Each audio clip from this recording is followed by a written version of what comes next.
আপনি যান ভাই, ঘুরান। 5 মিনিট সময় লাগবে, আমি সুন্দর করে কাটতে কাটতে রাখতেছি। ঠিক আছে, যেমনি কইছি এমনি কাটবা কিন্তু। আপনি টেনশন নিয়েন না, ভালো মতন কাটবো। কাটছো? যেমনি কইছি এমনি কাটছো? হ্যাঁ ভাই, ভালো করে কাটছি। এই নাও, তোমার 150 টাকা হইছে, আমি 50 টাকা তোমার বকশিশ দিলাম। আবার আইসেন ভাই। আর আসবোই তো, গ্রিন রোডে আমার হোটেল। উপরে আবার ঠিক আছে, টাকা পয়সা নিয়ে কোনো টেনশন নাই। আজীবনে আর মাছ কাটতেই না। দেখতে শুনতে চেহারা তোমার মাশাআল্লাহ। হারামির বাচ্চা, কি কইলি তুই? তুই এত বড় সাহস, আর মাছের লাগে তোরে আমি আজকে ঢুকা ঢুকা করবো। হারামির বাচ্চা। मैंने तेरा नाम दिल रख दिया। এটা পাঙ্গাস, এটা নলা মাছ। এটা তো বড় মাথাটা, এটা কি মাছ? খাওয়ানোর প্লেটটা আগান তো। খাওয়ানোর সময় আমার এত কথা ভালো লাগে না, কেন যে বোঝেন না আমি বুঝি না। मैंने तेरा नाम दिल रख दिया, तेरे वास्ते कभी मेरा ये प्यार ना हो। শুনেন, ঘুমা। একটু একটা বল না, একটা কথা কমু।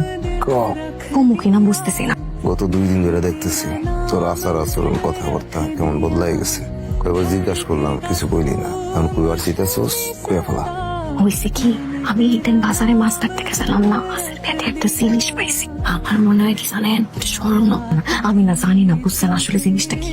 কসকে জিনিসটা কইটা हो गए এটা তুই কই পাইলি? এটা তো পুরাটাই শোনা। তুই তো একটা লক্ষ্মী। কোন এটা বেসলে মেলা টিয়া পাম। তোর আর মাছ কাটা লাগবো না, আমার এই ব্যাংসা নাই তুইব না। আমি ব্যবসা করবো। ও তুই আয়, ভিতরে আয়। ভিতরে যাবো না রে, 2 দিন ধরে কামে যাস না কেন? তোর কি শরীর খারাপ নেই? হ্যাঁ, 2 দিন ধরে শরীরটা অনেক খারাপ। কি রে, কোনো সুখবর আসেনি? তোর আমার লাগে দোয়া করিস। আচ্ছা ঠিক আছে, শরীরের যত্ন নিস, বেশি কাম কাজ করিস না, ঠিক আছে? বউ, কোন? জিনিসটা ঠিকঠাক রাখছোস? হ্যাঁ রাখছি। শোনেন, আমার একটা কথা কই, ওই যে জিনিসটা, ওইটা বেচা বিক্রির কোনো ব্যবস্থা করলেন? জিনিসটা লয়ে একটা বিপদ আছে। কি বিপদ?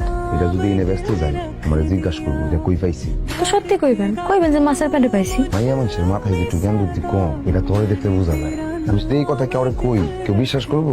আমার উল্টা জেলে ডুবাইবো। হায় আল্লাহ, কি কোন? গ্রামে গিয়া বিক্রি করবো, মেলা টিয়া হইব। তাহলে চলেন, আমার ওই ঢাকা শহরে আর ভালো লাগে না। कम मैंने কি শিমুল মিয়া, এই মতি মিয়ার ভ্যান কয়দিন ভাড়া নিবা? নতুন একটা ভ্যান নাও। নতুন ভ্যান কইলে কিনে যায় ভ্যান, কিন্তু সময় লাগে না, টাকা লাগে না। পুরানি একটা কিনে ফেলো। পুরানের লাগে ট্রাই করতেছিলাম, বলছি অনেক রে, আর হয় নাই। আমি কি করবো কও?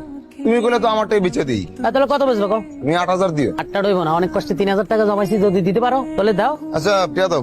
টিয়া গিয়ে আনলো হয়েছে, টিয়া তো গ্যারেজে। ভ্যানটা একবারে কম দামে বেচে দিলাম রে বউ। ব্যবসা বাণিজ্য ভালো হইলে একটা মোটর সাইকেল কিনবো। তোর হইলে গ্রামে রাস্তা রাস্তায় ঘুরবো। और क्या खुश তুমি ঢাকায় থাকো না? কাকা, স্বর্ণের দাম কত? লাখের উপরে রে বাবা। লাখের উপরে লাগবো না, আপনি আমারে 90,000 করে দিন, ধরেন। और है तू नहीं পাট পার্কেরা তুমি না যে তোমার দিচ্ছে, এটা তো স্বর্ণের ছও নাই, ইশার উপরে স্বর্ণের রং করছে। চাচা মজা করতেছেন, জানা একটু দেখেন চাচা। আমি মজা করতেছি? 30 বছর ধরে স্বর্ণের ব্যবসা করি, তুমি আমার স্বর্ণ শেখাও? এলাকার পোলা দেখে কিছু কইলাম না। দেখো পাট পার্কের একটা সীমা আছে, স্যার। এখন কিন্তু লোকজন ডেকা গণ তোলাই দিন। না চাচা, আরেকটা বার দেখেন। এনতে যাও কিন্তু, তাহলে কিন্তু পুলিশ ডাকলাম। আরেকটা বার দেখেন। এত বাটপারি শিক্ষক থেকে, হ্যাঁ ঢাকায় যে চলেন, আমার ওই ঢাকা শহরে আর ভালো লাগে না, খালি কষ্ট।